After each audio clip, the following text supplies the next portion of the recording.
সাইয়েদনা লোকমান উনি ওনার ছেলেকে কিছু চমৎকার মহামূল্যবান কিছু উপদেশ দিয়েছিলেন। আল্লাহ তাআলার এই উপদেশ বাণীগুলো এত ভালো লেগেছে, আল্লাহ সরাসরি এই উপদেশ বাণীগুলো কোরআনের ভেতরে তুলে ধরেছে। এজন্য বাবা ছেলেকে উপদেশ দিবেন, রাজি আছেন তো? স্বামী স্ত্রীকে উপদেশ দিবেন, নসিহত করবেন। আল্লাহ কোরআনে বলেছে ফাইযুহুন্না, তোমরা তাদেরকে ওয়াজ করো, নসিহত করো। আপনার ছেলে ছোট, তারপরেও তাকে নসিহত করেন। ইসলাম বলে তোমার ছেলে এইমাত্র জন্ম নিল, তার উপর কোনো হুকুম আহকাম এখনো চালু হয় নাই, তার আমল নামা শুরু হয় নাই, তারপরেও তার কানের কাছে এসে আজান দিয়ে তার সামনে ইসলামটা পৌঁছে দাও, ঠিক কিনা? তারপরে আপনার ছেলের বয়স হলো 7 দিন, ইসলাম বলে ছেলের চমৎকার একটা নাম রেখে দাও, তারপর ছেলের আকিকা দিয়ে দাও, ঠিক কিনা? ছেলেদের সুন্দর নাম রাখতে রাজি আছেন তো? লোকমান নামটা কেমন লাগে? ভালো লাগে? এরকম সুন্দর সুন্দর নাম রাখলে ছেলেগুলো ভদ্র হবে। আহাব্বুল আসমা ইলাল্লাহ আব্দুল্লাহ, আব্দুর রহমান। আল্লাহর কাছে সবচাইতে প্রিয়তম নাম হচ্ছে আব্দুল্লাহ আর আব্দুর রহমান। এই নাম দুটো রাখবেন। নবীদের নাম রাখবেন, সাহাবাদের নাম রাখবেন, কোরআন থেকে চুজ করে করে সুন্দর অর্থবোধক নাম রাখবেন। ইমাম সাহেব, খতিব সাহেবদের কাছে জিজ্ঞেস করে করে ভালো ভালো নাম রাখবেন। ছেলেগুলোরও ভালো করে দিবে কে? উল্টা পাল্টা নাম রাখলে ওইটার একটা প্রভাব আছে না নাই? লিকুল্লি ইসমিন আসারুন, প্রত্যেকটা নামের একটা ইনফ্লুয়েন্স আছে, প্রত্যেকটা নামের একটা ইম্প্যাক্ট আছে। আপনি ভালো নাম রাখবেন, ওই ভালো নামের প্রভাব আপনার ছেলের জীবনেও আছে না নাই? এক চাচা এসেছে ঢাকাতে গ্রাম থেকে ভাতিজার বাড়িতে বেড়াতে। অনেকদিন পর গ্রামের শাকসবজি নিয়ে এসেছে। তো ভাতিজা চাচাকে আপ্যায়ন করাচ্ছে, মেহমানদারি করাচ্ছে। চাচা বলে, ভাতিজা তুমি থাকো শহরে, আমি থাকি গ্রামে, অনেকদিন ধরে তোমার সাথে দেখা হয় না। শুনেছি তোমার একটা ছেলে আছে, একটা মেয়ে আছে, ওদের সাথে তো দেখা হয়নি কোনোদিন, ডাকো না ওদেরকে। তো ভাতিজা ঘর থেকে ডাক দিয়েছে, ব্রাশ ফায়ার। ব্রাশ ফায়ার শব্দ শুনে চাচা খানা থুইয়া দিছে দৌড়। চাচাও দৌড়ায়, ভাতিজাও পেছন থেকে চাচারে ধরার জন্য দৌড়ায়। চাচা বলে, ভাতিজা আমার বয়স 80 হয়েছে, তুমি আমার ব্রাশ ফায়ার করো না। ভাতিজা বলে, চাচা এটা ওই ব্রাশ ফায়ার না, আমার ছেলের নাম ব্রাশ আর মেয়ের নাম ফায়ার। এরকম বিদঘুটে অদ্ভুত নাম সমাজে আছে না নেই? এই নাম যদি রাখেন তাহলে ব্রাশ ফায়ারই হবে। এরা এগুলো ব্রাশ ফায়ারই করবে, এগুলো জ্বালাও জ্বালাও আগুন জ্বালাও, এই কাজই করবে, ঠিক কিনা? এজন্য ছোট্টবেলা থেকে কোরআন তুলে দেন, কোরআনের বঙ্গানুবাদ তুলে দেন। স্যামসাং এর ট্যাবে, অ্যাপেলের আইপ্যাডের ভেতরে, দামি মোবাইলের ভেতরে আরবিক হরুফ গুলার বিভিন্ন ইসলামিক লিরিক্স দিয়ে গান পাওয়া যায়, এগুলো ঢুকায় দেন, কোরআনের তেলাওয়াত ঢুকায় দেন। ছোট্টবেলা থেকে যদি কোরআন শিখান, কোরআনটাই হবে আপনার ছেলের জান এবং প্রাণ। আর যদি গান বাজনা শিখান, গান বাজনা হবে জান আর প্রাণ। আমার বাবার মুখে প্রথম যেদিন শুনেছিলাম গান, সেদিন থেকে গানি জীবন, গানি আমার প্রাণ। আমার মায়ের আদেশ বাবার মতো গাইতে হবে গান, সেদিন থেকে গানি জীবন, গানি আমার প্রাণ। তো গান জান প্রাণ তো হবেই, কারণ আপনি শিখাইছেন গান, ঠিক কিনা? এই ছেলেরা যদি কোরআন শিখাইতেন, বলতো বাবার মুখে প্রথম যেদিন শুনেছি কোরআন, সেদিন থেকে কোরআনি জীবন, কোরআনি আমার প্রাণ, ঠিক কিনা? এজন্য কোরআন শিখাবেন ছোট্টবেলা থেকেই, ইসলাম শিখাবেন ছোট্টবেলা থেকেই। আমাদের গ্রাম বাংলায় একটা কথা বলে, কাঁচা না নোয়ালে বাস, পাকলে করে। আপনারা বলেন, কাঁচা না নোয়ালে বাস, পাকলে করে? পাকলে করে টাস টাস বা ঠাস ঠাস, যেটাই বলেন। ছোট্টবেলা থেকে ইসলাম শিখাবেন। বড় হয়ে গেলে আর শিখানো হয় না, শিখানো যায় না। আমাদের অনেক প্রোগ্রামে লোকজন পানি পড়ার জন্য আসে, বলে আজারি সাহেব একটু পানি পড়া দেন। তো কিসের পানি পড়া? বলে আমার ছেলের জন্য। কি সমস্যা? আমার ছেলে কথা শোনে না। ও, আপনার ছেলের বয়স কত? কয় হুজুর 30। সর্বনাশ, 30 বছরের পোলার তো পানি পড়া দিয়ে কাজ হবে না। এখন পানি পড়া না, আমারে মেশিনে ঢুকাইয়া বাইটা খাওয়াই দিল, পোলা কথা শুনবে না, ঠিক কিনা? এজন্য কাঁচা না নোয়ালে বাস, পাকলে করে। ছেলে মেয়েগুলো যখন ছোট্ট থাকে, কাদামাটির মতো থাকে, দেখবেন কামার একই কাদামাটি দিয়ে প্লেট বানায়, একই কাদামাটি দিয়ে জগ বানায়, একই কাদামাটি দিয়ে গ্লাস বানায়, একই কাদামাটি দিয়ে পুতুল বানায়। এখন এগুলো বানানোর পরে যখন আগুনে পোড়ানো হয়, লাল হয়ে যায়, তখন কি আর কিছু বানানো যায়? তখন কি আর শেপ দেওয়া যায়, স্ট্রাকচার দেওয়া যায়, কাঠামো দেওয়া যায়? দিতে গেলে ভেঙে যাবে, ঠিক কিনা? এজন্য যা শিখাবেন ছোট্টবেলা থেকেই, teach your children the holy Quran. Holy Quran will teach your children everything. আপনি আপনার ছেলেরা কোরআন শিখান, কোরআন আপনার ছেলেরা সব শিখাই দিবে। সুবহানাল্লাহ। এজন্য সাইয়েদনা লোকমান ওনার ছেলেকে ছোট্টবেলা থেকেই কিছু উপদেশ দিলেন যেগুলো তার মাথায় ঢুকে যায়। ছোট্টবেলা থেকেই যদি ইসলাম শিখান, খারাপ হওয়ার সুযোগ নাই, বেয়াদব হওয়ার সুযোগ নাই, বেনামাজি হওয়ার সুযোগ নাই, রংবাজ হওয়ার সুযোগ নাই, চাঁদাবাজ হওয়ার সুযোগ নাই। এগুলো হবে নামাজি, এগুলো হবে আল্লাহওয়ালা, এগুলো হবে দেশপ্রেমিক। আর যদি ছোট্টবেলা থেকে সারেগামা পাদানিসা এগুলো শিখান, এই ছেলেগুলোই এক সময় দেখা যাবে এগুলোই হবে বাংলা ভাই, ইংরেজি ভাই, অঙ্ক ভাই, এগুলোই হবে এরশাদ শিকদার, পিচ্চি হান্নান, কালা জাহাঙ্গীর। এক একটা বড় ডন হবে, এগুলা ডন, ডন 1 2 3 সব হয়ে যাবে, ঠিক কিনা?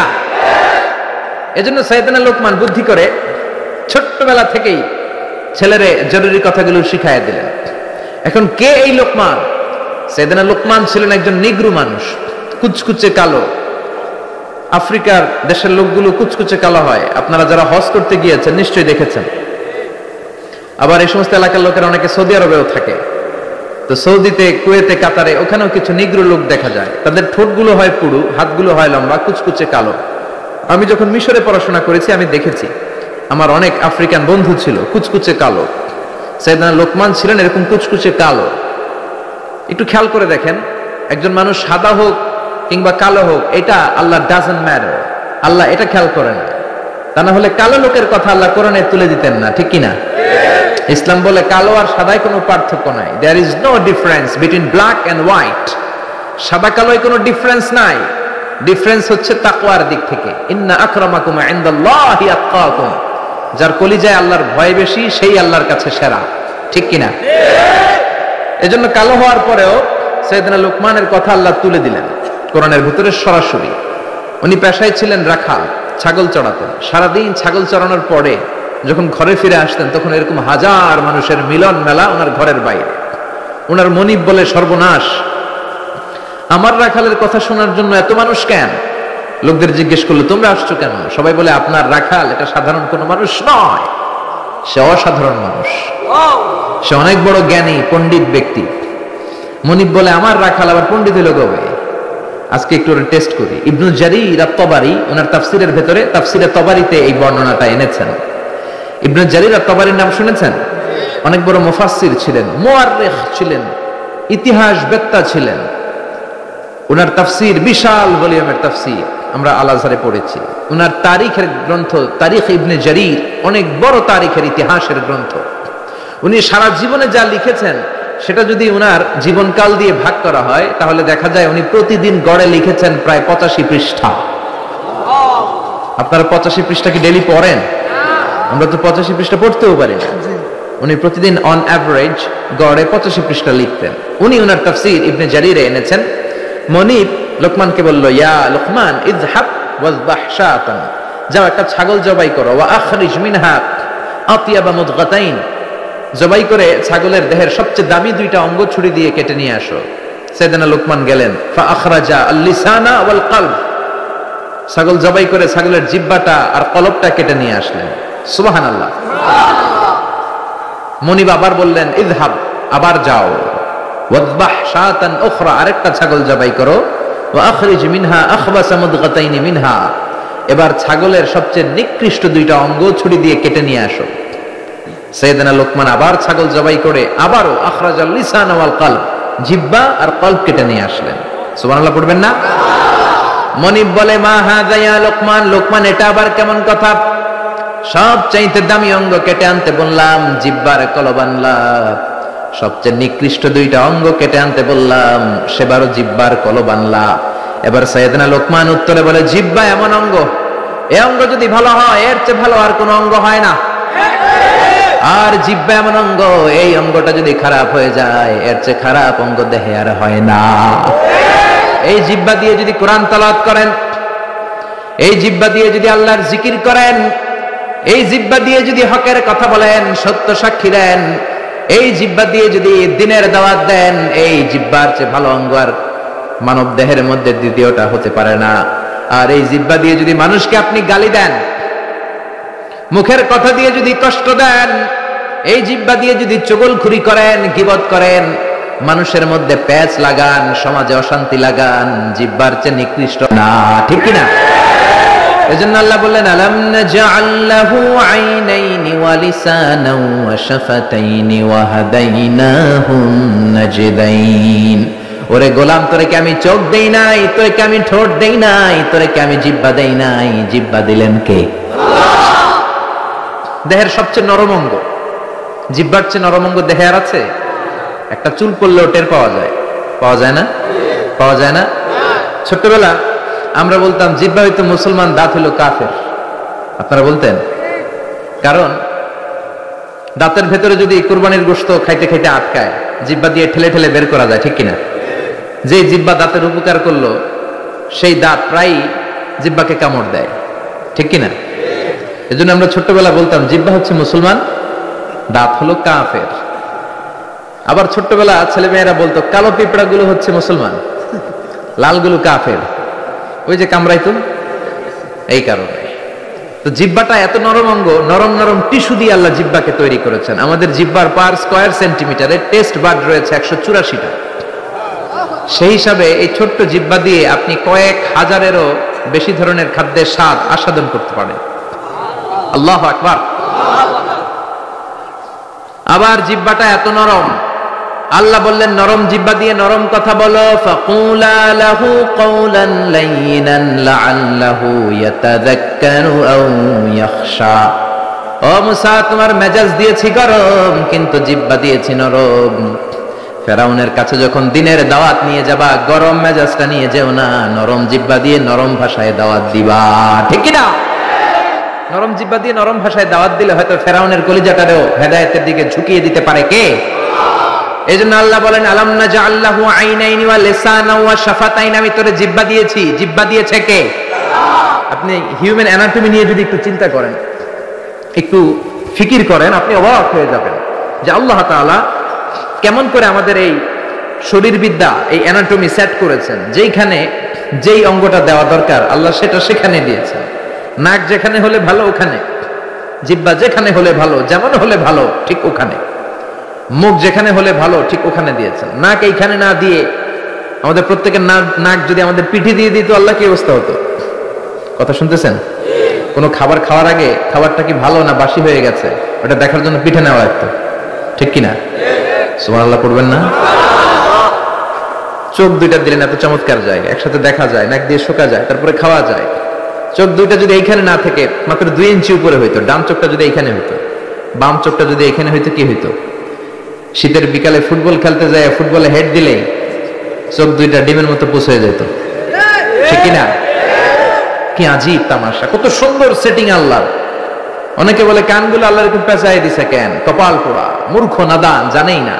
কানের ভেতরে এই পেছনে পেছনে অংশ যদি না থাকতো, আপনি ইথারে ভেসে আসা কোনো কথাই শুনতে পেতেন না। আচ্ছা, এই কানগুলো আল্লাহ এখানে না দিয়ে আমার ডান কান যদি আল্লাহ ডান বগলের নিচে দিত, আর বাম কান যদি বাম বগলের নিচে দিত, আজকের মাহফিল শোনার জন্য সবার এমনি থাকা লাগতো, এমনি, ঠিক কিনা? কারণ হাত দিয়ে যদি কান চাপা পড়ে থাকে আজারি সাহেবের কথা শোনা যাবে? এজন্য সাইয়েদনা লোকমান বললেন জিহ্বা এমন অঙ্গ, জিহ্বা যদি ভালো হয় জিহ্বার চেয়ে ভালো অঙ্গ আর হয় না, জিহ্বা যদি খারাপ হয় জিহ্বার চেয়ে খারাপ অঙ্গ আর হয় না। আবার তিনি কলব দেখিয়ে বললেন কলব এমন অঙ্গ, এটাই শ্রেষ্ঠ, এটাই নিকৃষ্ট। এই কলবে যদি আল্লাহর জিকির ঢুকান, এই কলবে যদি আল্লাহর স্থান দেন, এই কলবে যদি মানুষের জন্য ভালো ভালো কথা চিন্তা করেন, কল্যাণের কথা চিন্তা করেন, মানুষের জন্য ভালোবাসা রাখেন, কলবটাই হলো শ্রেষ্ঠ অঙ্গ।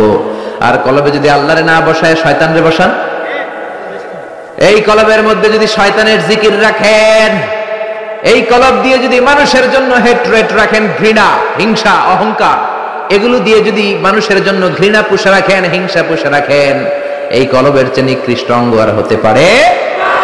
এজন্য কলব শ্রেষ্ঠ আবার নিকৃষ্ট, এজন্য কলবের ভেতরে জিকির ভরবেন কার? আল্লাহ বললেন আলা বিযিকিরিল্লাহি তাতমাইন্নুল কুলুব।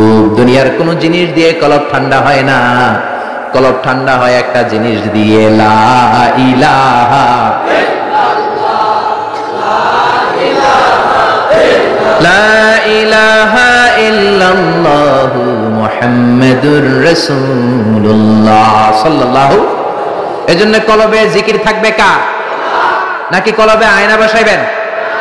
অনেকে আয়না বসাই, কি বসায় না?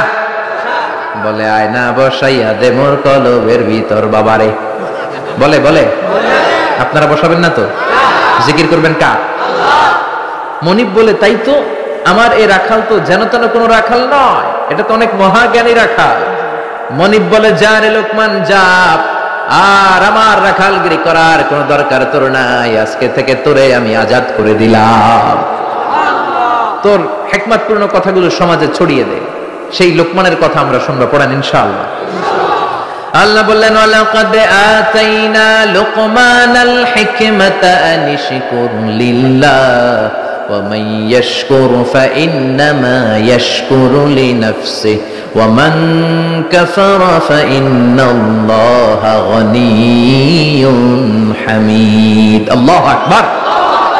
আমি লোকমানকে হিকমত দিয়েছি, কার কথা? হিকমত শব্দটার সাথে আপনাদের পরিচয় আছে? বলে না যে হুজুর একটু হিকমত নিয়ে কইেন, হুজুর অনেক ঝামেলায় আছে। নোয়াখালীতে মাহফিল কয় হুজুর খালি হিকমত, হুজুর একটু হিকমত দিয়ে বলে আর কত হিকমত করব, হুজুর একটু হিকমত করেন, হুজুর হুজুর একটু হিকমতের সাথে বলেন।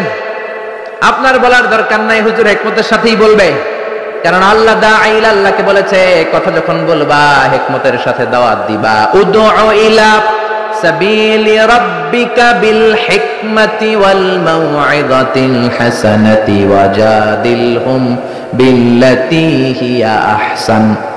মানুষের কাছে যখন কোরআনের কথা পৌঁছে দিবা হিকমতের সাথে দিবা, ঠিক কি না? হিকমত অনেক দামি জিনিস ভাই, হিকমত আল্লাহ সবাইরে দেয় না, আর যারে দেয় তার কপাল লাল করে দেয়, ঠিক কি না? ইউতিল হিকমাতা মান ইয়াশাউ ওয়া মান ইউতাল হিকমাতা ফাকাদ উতিয়া খায়রান কাসীরা। আল্লাহ যারে চায় হিকমত দেয়, আর আল্লাহ যারে হিকমত দেয় তারে কল্যাণ দেয়, ঠিক কি না? আবার হিকমতের আরেক অর্থ হলো সুন্নাহ। বিশ্বনবীর দায়িত্ব ছিল ইউআল্লিমুহুমুল কিতাব ওয়াল হিকমা, কিতাব শিখাবে, কোরআন শিখাবে, আর হিকমত শিখাবে। তার মানে বিশ্বনবীর সুন্নাত শিখাবে, ঠিক কি না? হিকমতের বাংলা হলো প্রজ্ঞা। হিকমতের বাংলা কি? ইংরেজিতে বলে উইজডম। খেয়াল রাখবেন, জ্ঞান আর প্রজ্ঞা এক জিনিস নয়। জ্ঞান হচ্ছে নলেজ, ইলম। জ্ঞান খাটানোর কলা কৌশল জানার নাম হচ্ছে হিকমা। নলেজকে কাজে লাগানোর যে মেকানিজম, কর্মকৌশল, জ্ঞান প্রয়োগের বাস্তব কর্মকৌশল জানার নাম হচ্ছে প্রজ্ঞা। যেরকম সুবহানাল্লাহ। কেমন করে কথা বলতে হয়, কোন জায়গায় কি বলতে হয়, কার সামনে কি বলতে হয়, কোন শব্দ চয়নে বলতে হয়, এটা জানার নাম হচ্ছে হিকমত। পড়েন আল্লাহু আকবার। আপনি জানেন নামাজ পড়লে সওয়াব হয়, নামাজ পড়া ফরজ, যারা নামাজ পড়বে তারা জান্নাতি, এই জানাটার নাম হলো ইলম বা জ্ঞান।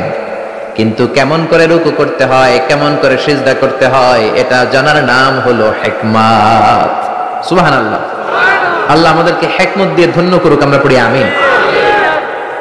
আল্লাহ বললেন ওয়ালাকাদ আতাইনা লুকমানাল হিকমাতা আনিশকুর লিল্লাহ। আমি আমার প্রিয় বান্দা, আমি আল্লাহর ওলি, আমার ওলি লোকমানকে হিকমত দিয়েছি। কে দিয়েছে?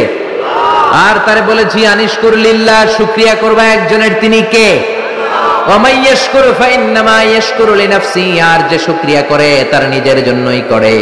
শুকরিয়া করলে আমাদের লাভ, না শুকরি করলে আমাদের লস। আল্লাহর কোনো লাভ লস আছে নাকি? জোরে বলেন আছে? আল্লাহ বললেন শুকরিয়া করলে আমি বাড়িয়ে দেব, শুকরিয়া না করলে যা দিয়েছি সেটাও কেড়ে নেব। লা ইন শাকারতুম লা আযীদান্নাকুম ওয়া লা ইন কাফারতুম ইন্না আযাবি লাশাদীদ। যদি শুকরিয়া করো নিয়ামত বাড়ায় দিবে কে? কুফরি করলে শাস্তি দিবে কে? আল্লাহ। কুফরি করলে আল্লাহর আযাব বড় কঠিন। ইন্না বাতশা রাব্বিকা লাশাদীদ। আল্লাহর পাকড়াও বড় কঠিন। আল্লাহ সব সময় ধরে না, কিন্তু যখন ধরে ধরে ধরে ধরে না, ধরলে আল্লাহ নমরুদরে যখন ধরলেন ছাড়েন নাই, ফেরাউনরে ধরলেন ছাড়েন নাই, আব্রাহারে ধরলেন ছাড়েন নাই, এখনো যদি কাউরে ধরে ছাড়বে? ছাড়বে? এজন্য তওবা করার দরকার আছে না নাই? নামাজ পড়ার দরকার আছে না নাই? কোরআনের পক্ষে থাকার দরকার আছে না নাই? আল্লাহ বললেন আনিশকুরু লিল্লাহি ওয়া মান ইয়াশকুরু ফাইন্নামা ইয়াশকুরু লিনাফসি। যে শুকরিয়া করে নিজের জন্য করে, যে শুকরিয়া করে তার লাভ, আল্লাহর কোনো লাভ নাই। আল্লাহর কোনো লাভ আছে? লাভ লস কার? জোরে বলেন লাভ লস কার? সহিহ মুসলিমের বর্ণনা আল্লাহ বললেন ইয়া ইবাদি আন্না আউওয়ালাকুম ওয়া আখিরাকুম ওয়া ইনসাকুম ওয়া জিন্নাকুম কানু আলা আফজারি কলবি রাজুলিন ওয়াহিদ মা নাকাসা মিন মুলকি শাইআ। ও গোলাম, সবাই যদি কাফের হয়ে যাও, সবাই যদি নাফরমান হয়ে যাও, সবাই যদি ফেরাউনের উত্তরসূরি হয়ে যাও, আমি আল্লাহর ক্ষমতা আর এক আনাও কমবে না, ঠিক কি না? আর সব যদি জিকির করতে করতে আল্লাহর ওলি হয়ে যাও, পাক্কা ইমানদার হয়ে যাও, পাক্কা মুমিন হয়ে যাও, আমি আল্লাহর ক্ষমতা আর এক ইঞ্চিও বাড়বে না, ঠিক কি না? আল্লাহর ক্ষমতা বাড়েও না কমেও না। আল্লাহর কোনো লাভ লস নাই। লাভ লস কার? আরো জোরে বলেন কার? এবার সাইয়েদনা লোকমান তার ছেলেকে উপদেশ দিবেন 10টা। জোরে বলেন কয়টা? সবাই বলেন কয়টা? আজকে আপনারা শুনবেন কয়টা? শিওর নাকি 5টা শুনবেন? 7টা? 8টা? 10টাই? শিওর? 5টা শুনে আবার ওঠা বসা করবেন না তো? শেষ পর্যন্ত থাকবেন? আল্লাহ কবুল করুক। وَإِذْ قَالَ لُقْمَانُ لِابْنِهِ وَهُوَ يَعِظُهُ يَا بُنَيَّ لَا تُشْرِكْ بِاللَّهِ إِنَّ الشِّرْكَ لَظُلْمٌ عَظِيمٌ। ও নবী, স্মরণ করুন সেই সময়ের কথা যখন লোকমান তার ছেলেকে উপদেশ দিচ্ছে। কি দিচ্ছে? উপদেশ দিবেন। আমরা উপদেশ দেই না, নসিহত করি না। আদ-দীনু আন-নাসিহা, নসিহত করাই হচ্ছে ইসলাম। বাবা ছেলের নসিহত করবে, বন্ধু বন্ধুরে নসিহত করবে, দলের নেতা দলের কর্মীদেরকে নসিহত করবে, কর্মীরা নেতারে নসিহত করবে। জোরে কোন ঠিক কিনা? নসিহত থাকতে হবে। যতদিন নসিহত থাকবে ততদিন ইসলাম থাকবে, ঠিক কিনা? স্মরণ করুন যখন লোকমান ছেলেকে নসিহত করছে, ইয়া বুনাইয়া, আর তার নসিহতের ভাষা ছিল কোমল। নসিহতের ভাষা হতে হবে হৃদয় স্পর্শী, নসিহতের ভাষা হতে হবে কোমল। হৃদয় থেকে দরদ মাখানো কথা বললে এটা আরেকজনের হৃদয়ে যেয়ে লাগে, ঠিক কিনা? আর যদি গালি দিয়ে বলেন, ধমক দিয়ে, হারামজাদা, ফজরের নামাজ পড়ছ না, এদিকে আয়, আজকে তোর একদিন কি আমার একদিন, পোলা কেবল ঠিক আছে, আমনের একদিন, তাহলে আমারও আছে একদিন, ঠিক কিনা? ঠিক কিনা? কাজ হবে না। এজন্য ভালোভাবে বলেন। সাইয়েদনা লোকমান তাই করলেন, ইয়া বুনাইয়া লা তুশরিক বিল্লাহি ইন্নাশ শিরকা লাযুলমুন আযীম। লা তুশরিক বিল্লাহ। ইয়া বুনাইয়া, ও আমার কলিজার টুকরা, ও আমার বাছা, ও আমার ছেলে, ও আমার সন্তান। আপনারা কি বলেন? ও আমার হোলা, হ্যাঁ সন্তান, ও আমার বৎস, ও আমার কলিজার টুকরা ছেলে, লা তুশরিক বিল্লাহ, খবরদার আল্লাহর সাথে শিরক করো না। ইন্নাশ শিরকা লাযুলমুন আযীম, শিরক হলো মহা জুলুম, অনেক বড় জুলুম। কারণ এই জুলুমটা দুনিয়ার কোনো মানুষের উপর করা হয় না, জুলুমটা করা হয় কার উপর? যে আল্লাহ আপনার রিজিক দিয়েছে, জীবন দিয়েছে, সব দিয়েছে, আপনি আল্লাহর সাথে শিরক করে আল্লাহর উপর জুলুম করলেন, এটা মহা বড় জুলুম। চিল্লায় এখন ঠিক কিনা? এজন্য ছেলেকে সাবধান করে দিলেন।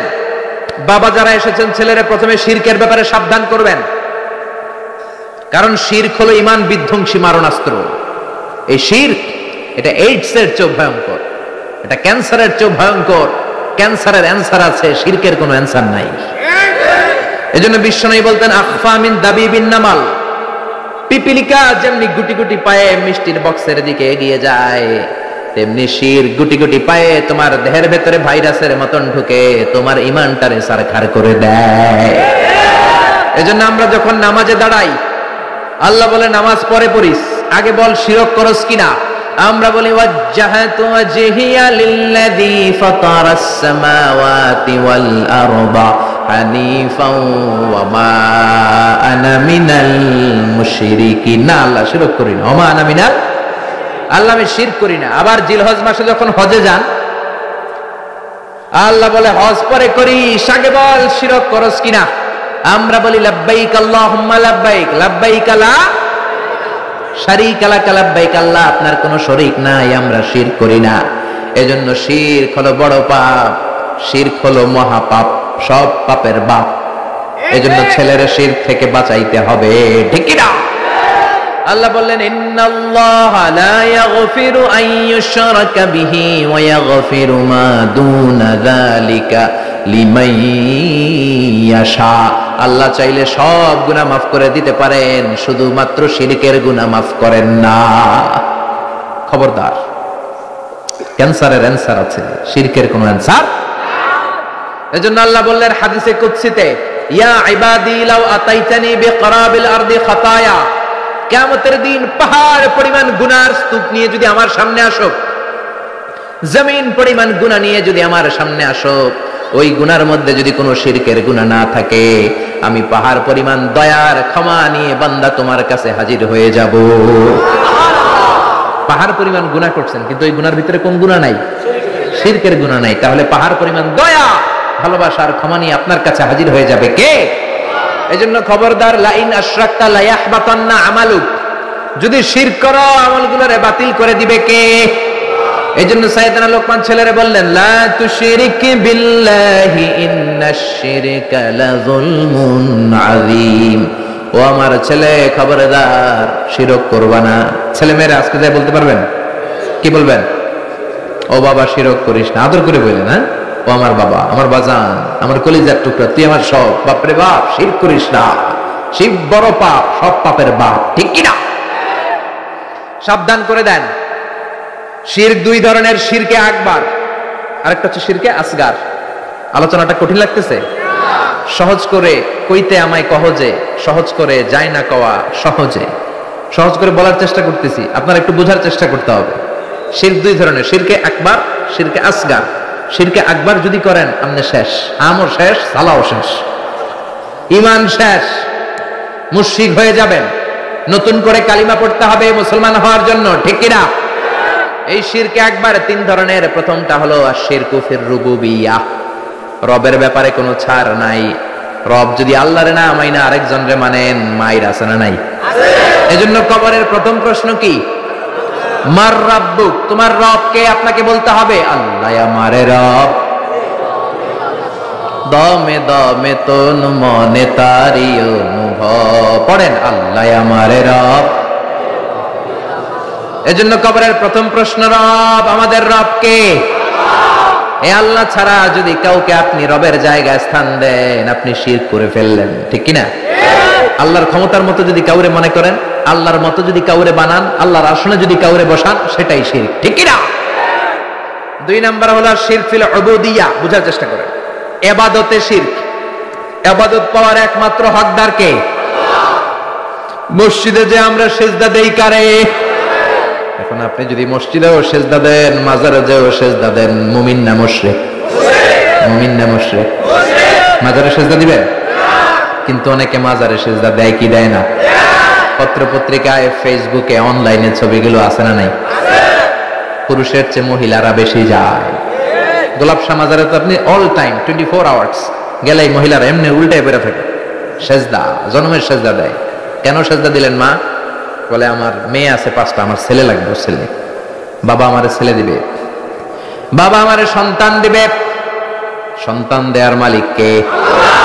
মাজারে গেলে সন্তান পাওয়া যায় না। মাজারে গেলে যদি সন্তান পাওয়া যেত, তাহলে কুকুরের সন্তান হয় কেমনে? কুত্তায় কোন মাজারে গেল? গাভীর সন্তান হয় কিভাবে? ছাগলের বাচ্চা হয় কেমনে? মুরগির বাচ্চা হয় কেমনে? মুরগি কোন মাজারে যায় সিজদা দিছে? কথা কি বুঝতে পারতেছেন? এজন্য আল্লাহ বললেন ইয়াহাবু লিমান ইয়াশাউ ইনাসা ওয়া ইয়াহাবু লিমান ইয়াশাউ যুকুর আও ইউযাওয়িজুহুম যুকরানা ওয়া ইনাসা ওয়া ইয়াজআলু মান ইয়াশাউ আকীমা ইন্নাহু আলীমুন কাদির। তিনি যারে চান তারে ছেলে দেন, তিনি কে? আল্লাহ। যারে চান তারে মেয়ে দেন, তিনি কে? আল্লাহ। যারে চান ছেলেও দেন, মেয়েও দেন, তিনি কে? আল্লাহ। আবার যারে চান তারে ছেলেও দেন না, মেয়েও দেন না, তিনি কে? এই জন্য ছেলে মেয়ে চাইবেন কার কাছে? 3 নম্বরে আশিরক ফিল আসমাই ওয়াস সিফাত। আল্লাহর নাম যদি আপনি কাউরে ডাকেন, আল্লাহর নামে, আপনি দুনিয়াতে আল্লাহ ছাড়া অন্য কাউরে আল্লাহ বলতে পারবেন? পারবেন? আল্লাহর গুণের মতো করে যদি কাউকে ডাকেন, আমরা অনেক বড় আল্লাহর ওলি আব্দুল কাদের জিলানীর নামের আগে আল্লাহর একটা নাম লাগাই, আবার মাইকিং করার সময়ও দেখি উনার নামের আগে এই নামটা লাগায় কি লাগায় না? কি নাম? কয় গাউসে পাক। গাউসে পাক কে? কথা বলেন, বুঝার চেষ্টা করেন। গাউস মানে সাহায্যকারী। গাউস মানে কি? গাউসুল আযম মানে মহান সাহায্যকারী। তো আপনাকে সাহায্য করতে পারে কে?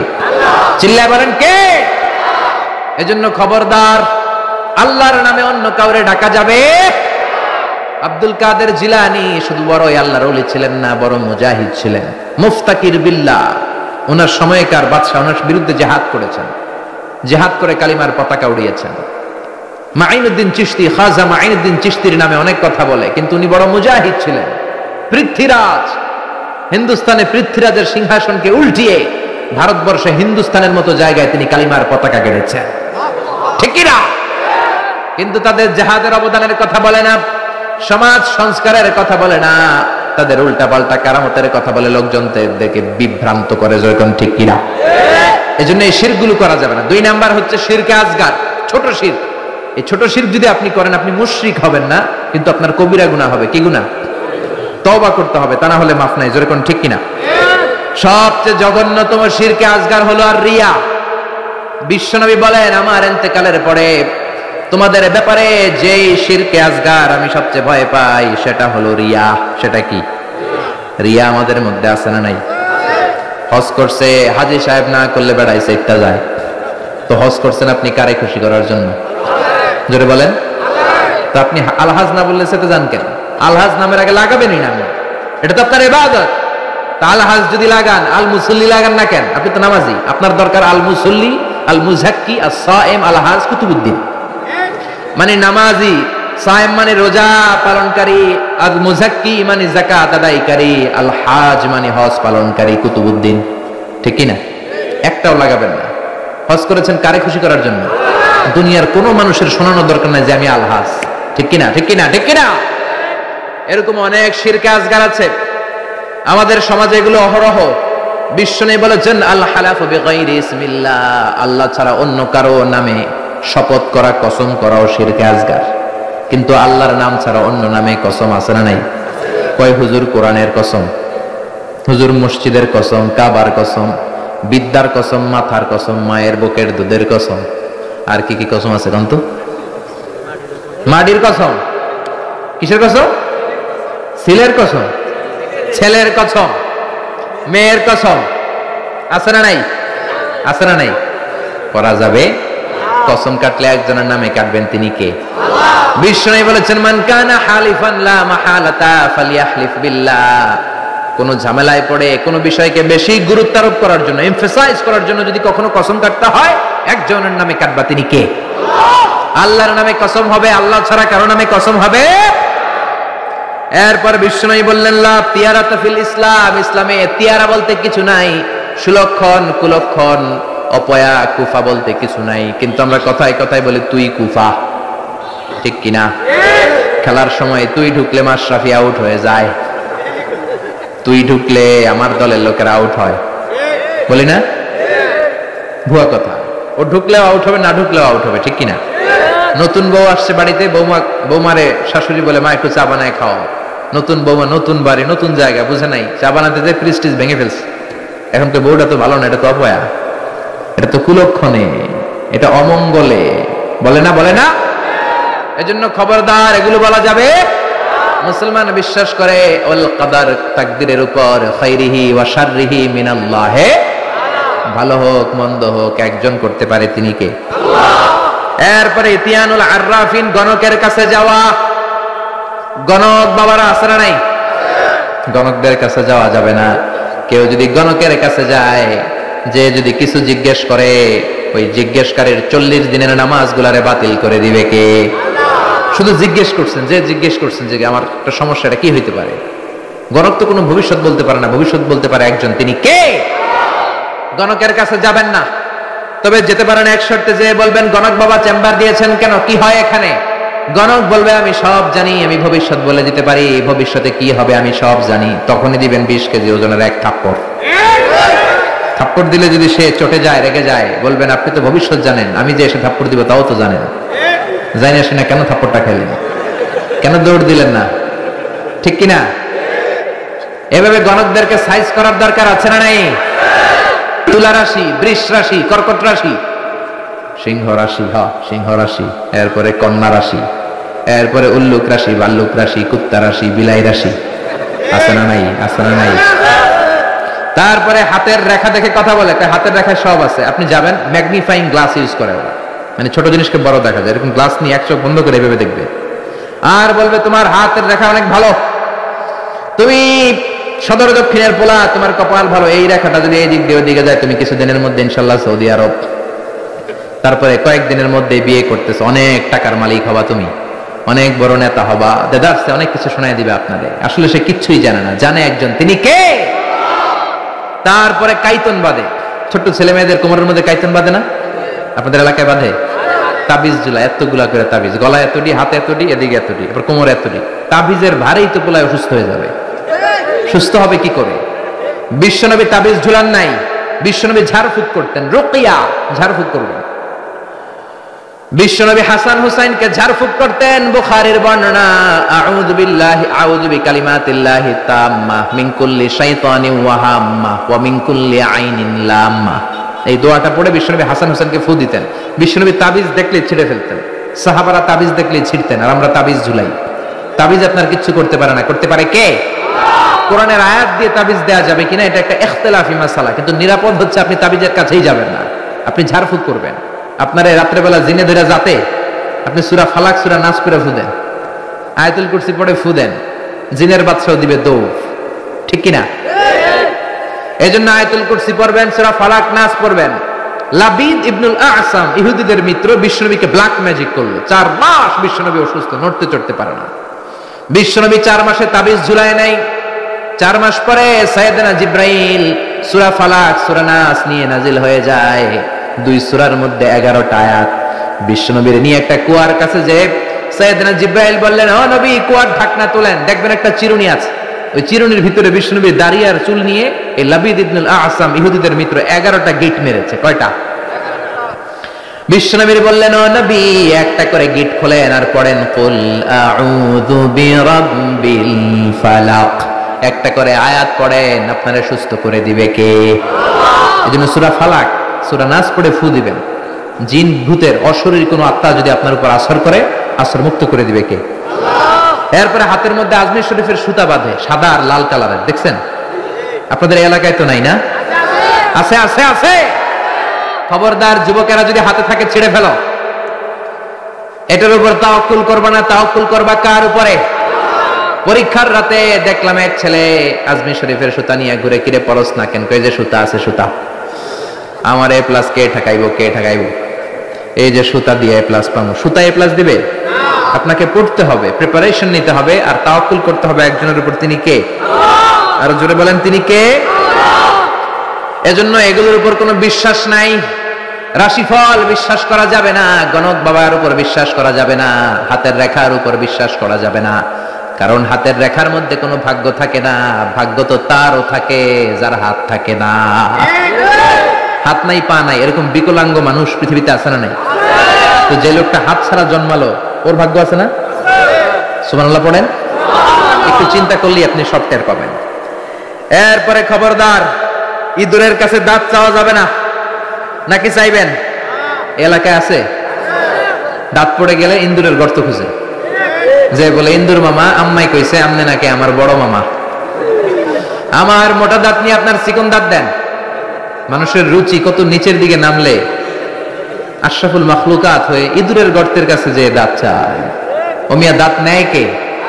দাঁত দেয় কে? এজন্য চাইবেন কার কাছে? এরপরে দেখবেন ট্রাকের পিছনে পুরান জুতা আসরা নাই। আমি তো বিভিন্ন জায়গায় রাতে রাতে ঘুরি, প্রায় দেখি লরি ট্রাকগুলোর নিচে, পুরাতন যে বাসগুলো আছে এগুলোর নিচে ছিঁড়া জুতা। কেন? বাসালার বলে, হুজুর বদ নজর থেকে বাঁচার জন্য, হুজুর মুখ লাগে, মুখ লাগে। তো কি হয়েছে? পুরান জুতা ঝুলাইলাম, যেটা মুখ লাগাইছে ওর গালে যায় আমার সিরা জুতা যায় পড়ছে। পড়ছে পড়ছে না। তো আপনি আপনার ট্রাক বাঁচানোর জন্য আপনি তাওয়াক্কুল করলেন সিরা জুতার উপর।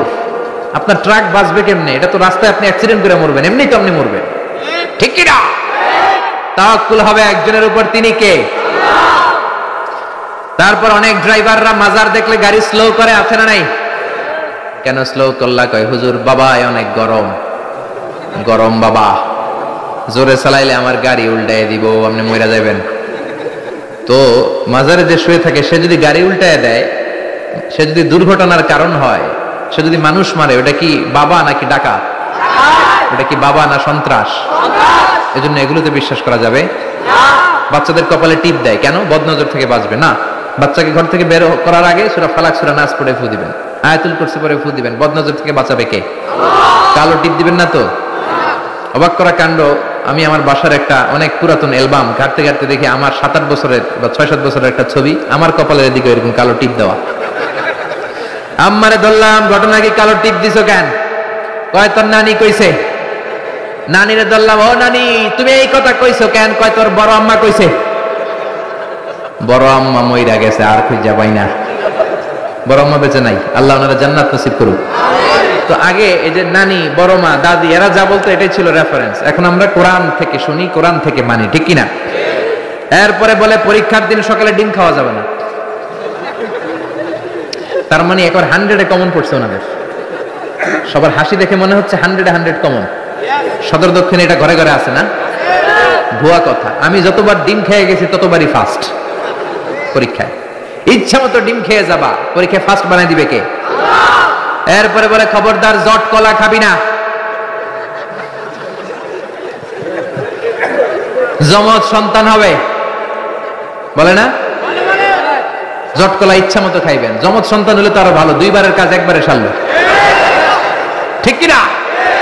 10 মাস 20 মাস একটা মায়ের 2বারে কষ্ট, 2বারে সিজার করে পেট কাটো, 50-50 হাজার করে 1 লাখ টাকা, টাকাও বাঁচলো, মায়ের কষ্টও বাঁচলো, ঠিক কিনা? এজন্য এখন থেকে জট কলা খুঁজে খুঁজে খাইতে হবে। রাজি আছো মুসলমান? এরপরে কয় হাত চুলকালে টাকা আসে, বলে কি বলে না? আবার বলে তোর মাথার মধ্যে 2 গিট, তোর বিয়া হইব 2টা, বলে বলে। এজন্য সাইয়েদনা লোকমান ছেলেরা সাবধান করে দিলেন, লা তুশরিক বিল্লাহি ইন্নাশ শিরকা লাযুলমুন আযীম। খবরদার আমার কলিজার টুকরা বাজান, শিরক করো না। এই যেগুলো বললাম এগুলো করো না বাবা, এগুলো করা যাবে না। মুসলমান এগুলোতে বিশ্বাস করে না, এগুলোর উপর তাওয়াক্কুল করে না। মুসলমান তাওয়াক্কুল করে একজনের উপর, তিনি কে?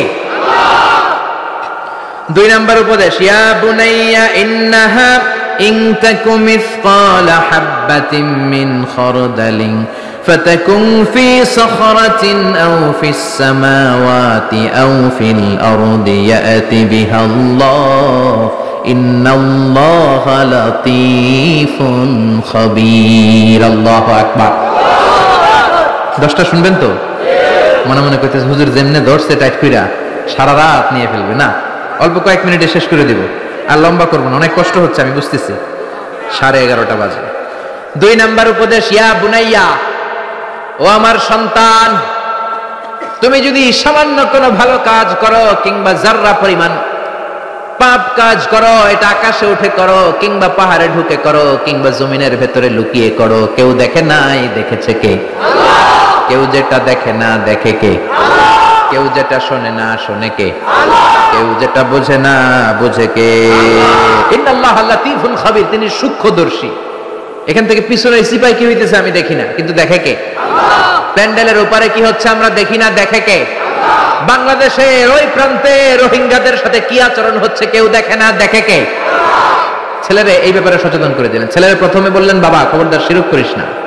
দ্বিতীয় পর্যায়ে বললেন বাবা ছোট্ট অন্যায় করো, ছোট্ট ভালো করো, কেউ দেখে নাই, আল্লাহ দেখে। এই জন্য ছোট্টবেলা থেকেই ছেলেদের মনের ভেতরে আল্লাহর ভয় ঢুকানোর দরকার আছে না নাই? এই ছোট্টবেলা থেকেই দ্য সেন্স অফ অ্যাকাউন্টেবিলিটি, জবাবদিহিতার ভয় ঢুকায় দিবেন ছেলের ভিতরে। এই তাকওয়া নামক সফটওয়্যার যদি ছেলের মাথায় এখনই ইনস্টল করে দিতে পারেন, এই ছেলে কোনোদিন বেয়াদব হবে না, বেনামাজি হবে না, ঠিক কি না? ছোট্টবেলা থেকেই সাবধান করেন। ছোট্ট বাচ্চারা দেখবেন আপনি কালো কালারের কলম কিনে দিয়েছেন তো, স্কুলে যেয়ে দেখে ওর বন্ধুর কলমের কালি লাল, আস্তে করে ওর কলমটা ব্যাগে ভরে নিয়ে আসে না? আপনি এক ধরনের রাবার কিনে দিয়েছেন, এটা ভালো লাগে না, ওর বন্ধুরটা ভালো লাগছে, ব্যাগে ভরে নিয়ে আপনি শিখান বাবা, কারো পারমিশন ছাড়া কোনো জিনিস যদি নাও এটাকে চুরি বলে, কেউ দেখে নাই কিন্তু দেখছে কে? খবরদার, কারো জিনিস না বলে নেওয়া যাবে। আপনার ছেলে রাস্তা দিয়ে হাঁটে, 500 টাকার নোট পেয়েছে, শিখাই দিবেন খবরদার, যত বড় টাকার নোট পরে থাকুক হাত দেওয়া যাবে। ছেলেরা শিখায় দেন, রাস্তা দিয়ে হেঁটে যাচ্ছ, আম বাগানে আম পেকে আছে, টুক করে একটা আম ব্যাগে করে নিয়ে আসছো, কেউ দেখে নাই, দেখেছে কে? শিখাবেন এগুলো, ছোট্টবেলা থেকে শিখাবেন। জবাবদিহিতার ভয়, তুমি যাই করেছো কিয়ামতের দিন এটার হিসাব আছে না নেই? 3 নাম্বার উপদেশ, ইয়া বুনাইয়া আকিমিস সালাতা ওয়া আমুর বিল মা'রুফি ওয়ানহা আনিল মুনকার। ইয়া বুনাইয়া, ও আমার বাজান, ও আমার সন্তান, আকিমিস সালাহ মানে কি?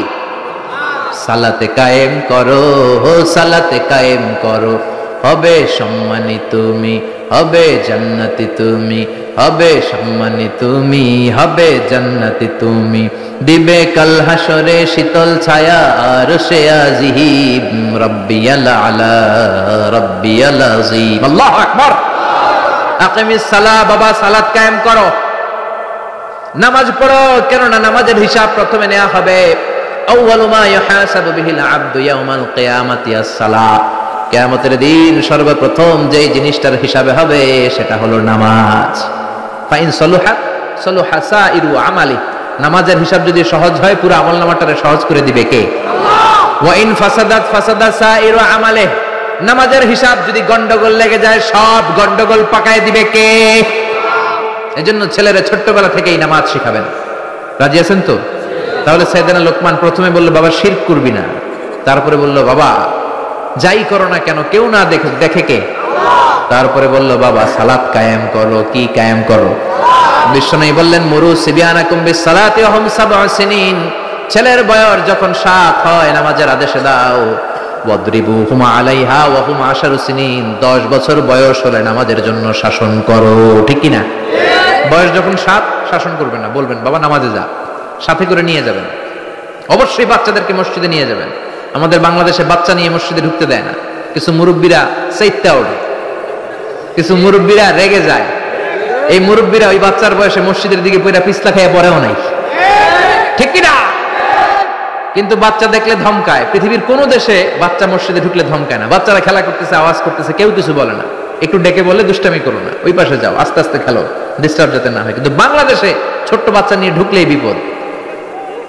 লাভ দিয়ে ওঠে মুরব্বীরা। ও আমার মুরব্বী বাজানেরা, ছোট্ট বাচ্চা দেখলে ধমকাবেন না। আজকে ধমকে যে বের করে দিলে না, আর ভিতরে ঢুকবে না, বাইরে সাদাবাজি করবে, রংবাজি করবে। ঠিক কি না? ঢুকতে দেন, অ্যাকোমোডেট করেন, যত বেশি অ্যাকোমোডেট করা যায়। মহিলাদেরকে মসজিদে ঢুকতে দিবেন। বিশ্বনবী ঈদগাহে আসতে বলেছেন মহিলাদেরকে। হায়েজওয়ালি মহিলারাও যেন আসে, ওন্না না থাকলে আরেক মহিলা থেকে ওন্না নিয়ে যেন আসে। জুমার নামাজে, ঈদের নামাজে মহিলাদের আসতে হবে যদি জায়গা থাকে। কিন্তু ওয়াক্তিয়া নামাজগুলো মহিলারা ঘরে পড়বে। মহিলারা ঘরে নামাজ পড়লে ডবল সওয়াব। ঠিক কি না? কিন্তু ঈদের নামাজে, জুমার নামাজে আসার দরকার আছে না নাই? মহিলাদের জন্য আমরা মসজিদে তালা ঝুলালাম, মসজিদে মহিলাদের ঢুকতে দেই না। এজন্য এদেশের নারীরা 2টা জায়গায় বেশি যায়, এক যায় বাজারে, 2 যায় মাজারে। মসজিদে ঢুকতে দেই না, আমরা আটকে রাখছি। এজন্য ছোট্ট বাচ্চাদেরকে ঢুকতে দিবেন। আর বাচ্চা নিয়ে যারা যাবেন কাতারের এক পাশে চলে যাবেন, একেবারে ডান দিকে বা বাম দিকে। বাচ্চারা ডানে বা বায়ে রাখবেন, মাঝখানে রাখলে আবার কাতার মাকরু হয়। এটা বুঝাই দিলেই হইলো, কিন্তু বাচ্চা দেখে ধমকাবেন না। কোনদিন কোনো বাচ্চারে মসজিদ থেকে বের করবেন না, খবরদার, আল্লাহ আপনারা জান্নাত থেকে বের করে দিবে। বাচ্চা যদি মসজিদে যায় বুঝাবেন, আহলান সাহলান বলবেন, সালাম দিবেন। জীবনটা তার এই তো শুরু। এখনই যদি মসজিদে আসে পাক্কা মুসল্লি। আপনি নামাজ ধরছেন কত বছর বয়সে? আপনি দাড়ি রাখা ধরছেন কত বছর বয়সে? দাড়ি এই দেশের মানুষেরা রাখে যখন আর ব্লেড দিয়া কিছু করা যায় না। হয় ব্লেড ভাঙবে, নয় গাল কাটবে। হয় গাল কাটবে, নয় ব্লেড ভাঙবে। ওই সময় দাড়ি রাখা শুরু করছে। ঠিক কিনা? ঠিক কিনা? ঠিক কিনা? সমাজে কেউ তারে দাম দেয় না। ছেলে কথা শুনে না, মেয়ে কথা শুনে না, বাড়িতে সময় কাটে না, তখন মসজিদ ধরছে। এরকম নামাজি আছে না নাই? তারপর আপনাদেরকে আহলান ওয়া সাহলান, যারা এরপরেও দাড়ি রেখেছেন, এরপরেও মসজিদে যাচ্ছেন, আহলান ওয়া সাহলান। কিন্তু বাচ্চাদেরকে মসজিদ থেকে কোনোদিন তাড়িয়ে দেয়া যাবে। ছেলেরা বললেন আকিমিস সালাহ, নামাজ পড়ো। 7 বছর বয়স থেকে যদি আপনি দাওয়াতি কাজ করেন, 8 বছর বয়সে বলবেন বাবা পড়, 9 বছরেও পড়, 10 বছরও যদি না পড়ে তখন শাসন। 7 বছর থেকে বলা শুরু করলে 10 বছরের আগেই ছেলে পাক্কা নামাজ। ঠিক কি না? অনেকে বলে হুজুর সকালবেলা আমার ছেলে ঘুমায়, আমি কি করব? আমার অনেক আদরের পোলা সকালে ঘুমায়। আহা, আমার পোলাটা সকালবেলা ভূমিকম্প হইলে কি করবেন? দৌড়। আপনি একাই দৌড় না, পোলা লইয়া দৌড়?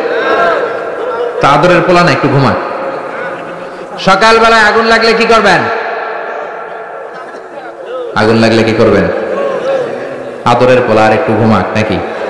দুনিয়ার আগুন থেকে বাঁচানোর জন্য ছেলেরা যদি টানা হেচড়া করে ঘর থেকে বের করে বাঁচাতে পারেন, জাহান্নামের আগুন থেকে বাঁচানোর দায়িত্বটা বাবা হিসেবে আপনার আছে না নাই? এজন্য সাইয়েদনা লোকমান 3 নম্বরে বললেন আকিমিস সালাত, নামাজ কায়েম করো। 4 নম্বর উপদেশ